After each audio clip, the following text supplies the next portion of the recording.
The little girl made a horrifying discovery at the gas station. She saw a vicious dog suddenly emerge from behind a metal barrel. Mary was so frightened that she stumbled backward in panic. Realizing there was no way to retreat further, Mary called out desperately for her father. When Jack turned to look, he saw his daughter cornered with nowhere else to go. He tried to calm her down, telling her not to panic, while clapping his hands loudly in an attempt to scare the dog away. However, the dog showed no fear and instead continued advancing toward Mary. Sensing the danger escalating, Jack quickly picked up a rock from the ground and hurled it at the dog, but the commotion startled Mary, causing her to lose her balance and fall. Despite Jack's desperate efforts, he couldn't catch her in time. Both of them plummeted heavily to the ground. When Jack regained consciousness, he found himself dazed and confused. He was greeted by the sight of his wife sobbing uncontrollably. As Jack sat there in a daze, his wife suddenly rushed toward him, demanding to know what had just happened. But Jack, still disoriented, couldn't respond. Instead, he pushed her away, turned his head and shut his eyes tightly, trying to force himself to stay calm. Not long after, Jack heard his daughter's voice calling out behind him. It turned out that Mary had only injured her arm and briefly passed out from the fall. She had now regained consciousness and was out of immediate danger, but before Jack could even breathe a sigh of relief, Mary began crying incessantly about the pain in her arm. Jack quickly picked her up and drove to the nearest hospital. However, the local hospital didn't have an emergency department, so they had no choice but to wait in line. Jack pleaded with the nurse to let them skip ahead, but no matter how much he explained, the nurse insisted that they follow the proper procedures and complete the necessary paperwork first. After what felt like an eternity, it was finally Mary's turn. But since they weren't local residents, they had to create a new patient record for her before proceeding. From this moment on, the story began to take a darker turn. After gathering Mary's basic information, the nurse suddenly shifted the conversation. She asked Jack if he was an alcoholic. Jack found the question unnecessary and said it had nothing to do with Mary's injury. But the nurse insisted that he provide an answer, leaving both Jack and his wife feeling increasingly uneasy. Then, the nurse asked a chilling question that sent a wave of tension through the room. Would you like your daughter to be added to the organ donor registry? The hospital was filled with an eerie atmosphere, but with their daughter's condition, Jack and his wife had no other choice but to stay. From that moment on, strange events began to unfold one after another. Mary was finally seen by a doctor who carefully examined her injured arm. However, instead of focusing solely on the injury, the doctor seemed unusually interested in her eyes. He repeatedly inspected them from every angle and almost absent-mindedly kept complimenting how beautiful her eyes were. Despite feeling uneasy, Jack signed the consent forms for the examination. What surprised Jack was how quickly the situation escalated. Almost immediately after he signed the forms, the doctor in charge of the procedures appeared again, this time with a much friendlier attitude. He even brought Mary a stuffed toy and reassured her while pushing her wheelchair toward the elevator. The man informed Jack that the lower floors of the hospital were restricted access and only one family member could accompany Mary downstairs. Jack watched as his wife and daughter disappeared into the elevator, leaving him behind to endure a long wait. Hours passed, and there was still no sign of his wife and daughter. Growing increasingly anxious, Jack went to the reception desk to inquire about their status. However, after checking the records, the nurse told him there was no record of Mary being admitted or receiving any treatment. Jack immediately grew agitated, insisting that he had personally completed the admission process for his daughter. How could her records suddenly vanish? Seeing Jack's frustration boil over, the nurse reluctantly called the CT scan department, but to Jack's shock, the staff there claimed that no one had undergone any scans that day.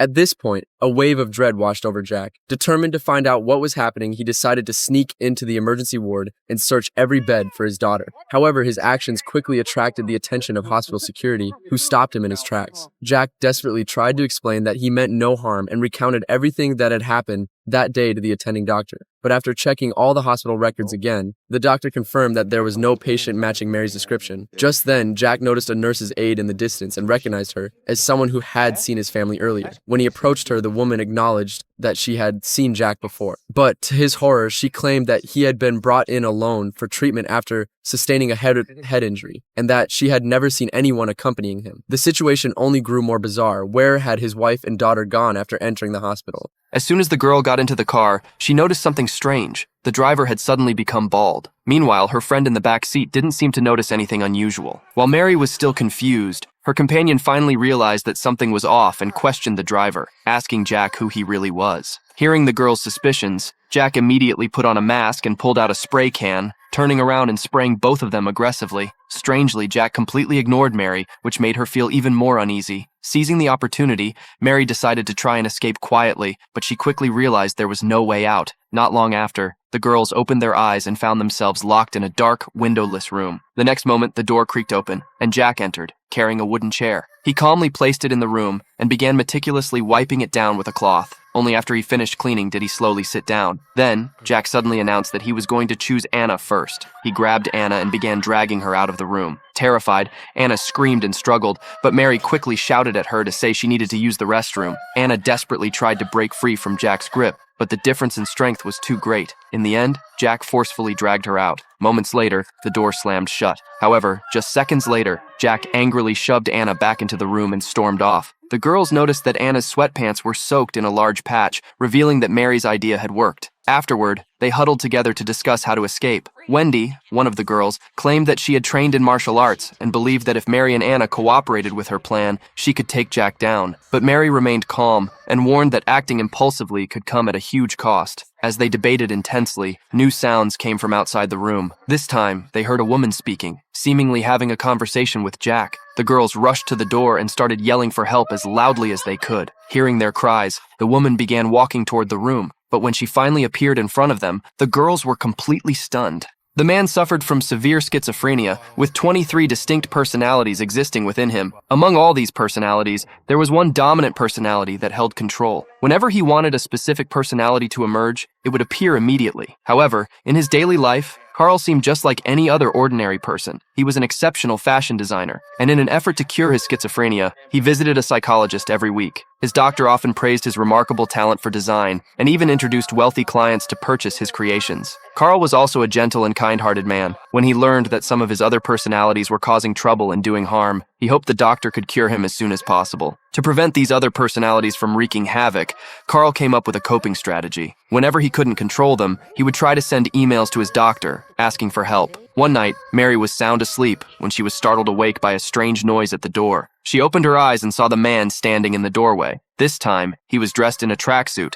and looked like an innocent schoolboy. Suddenly, the man began to introduce himself, saying his name was Tony. Mary quickly realized that this man was likely suffering from dissociative identity disorder. Summoning her courage, she asked how old he was. As she suspected, it turned out that the man was now embodying the personality of a 9-year-old boy, a stark contrast to the violent kidnapper personality they had encountered earlier. Mary tried to coax Tony into helping them escape, but he said he was too scared. No matter how much Mary tried to scare or persuade him, Tony refused to help them. Then, without a word, Tony ran out of the room. Still, the girls had gained some useful information. From what Tony had said, they learned that the house they were in was newly built, with construction not yet fully completed. This meant there might be weak points they could exploit. The girls immediately began searching for vulnerabilities, and Wendy discovered something unusual on the roof. Acting quickly, she grabbed a shoe and started hammering away at the spot. Before long, they managed to create a hole, but there was still a fence blocking the way out. Unfortunately, just as they were making progress, Tony suddenly returned. The girl suddenly realized that her entire family might already be dead. They had been living in a strange villa for 25 years, endlessly repeating the same routine. Every morning when she woke up, her brother's voice would come through the intercom, urging her to get out of bed and have breakfast. Then her mother would remind her not to forget to wash the clothes. Down in the basement, her father was always working on a broken car, and her brother was perpetually stuck playing a game he could never finish. Everything felt so natural, yet so disturbingly odd. Mary had tried countless times to break the cycle, but she never succeeded. Frustrated, she angrily threw the clothes into the washing machine. When she pulled open the curtains to look outside, it was the same as always. Thick fog enveloped everything, and the world outside was empty and lifeless. She thought about it for a long time, but ultimately didn't have the courage to step outside and investigate. Suddenly, the lid of the washing machine snapped shut, as if a shadow had passed by.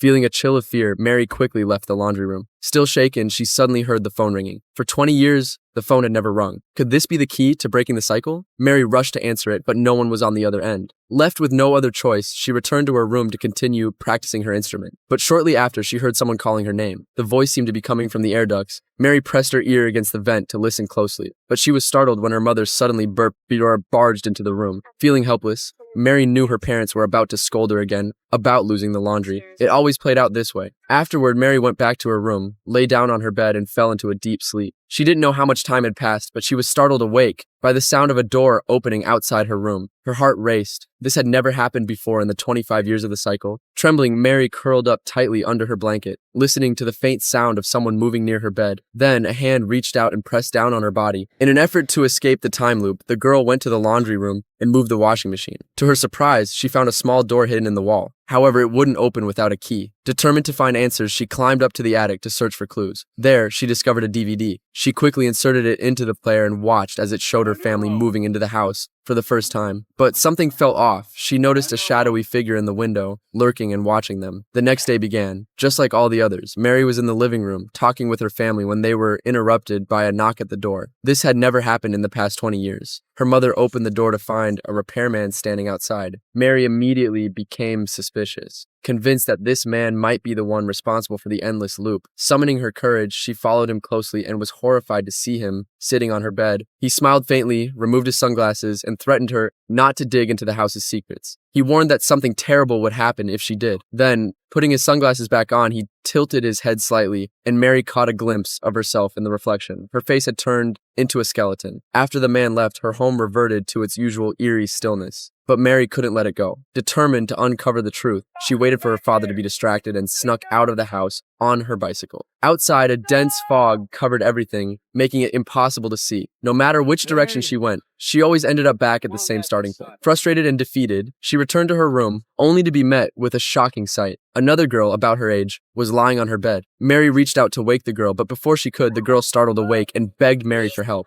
She told her that what she was looking for was hidden beneath the floor. Before Mary could respond, a blinding flash of light knocked her unconscious. When she came to, she found herself standing alone by the bed. Desperate for answers, Mary grabbed a pair of scissors and cut open the carpet. Underneath, she found a strange booklet filled with reports of countless families who had gone missing. To her horror, her own family's name was listed among them. Her suspicions were confirmed. They had been dead for a long time. Just then, Mary noticed a key lying nearby. She immediately remembered the red wooden door in the attic. Whatever was behind it, she knew it held the house's darkest secret.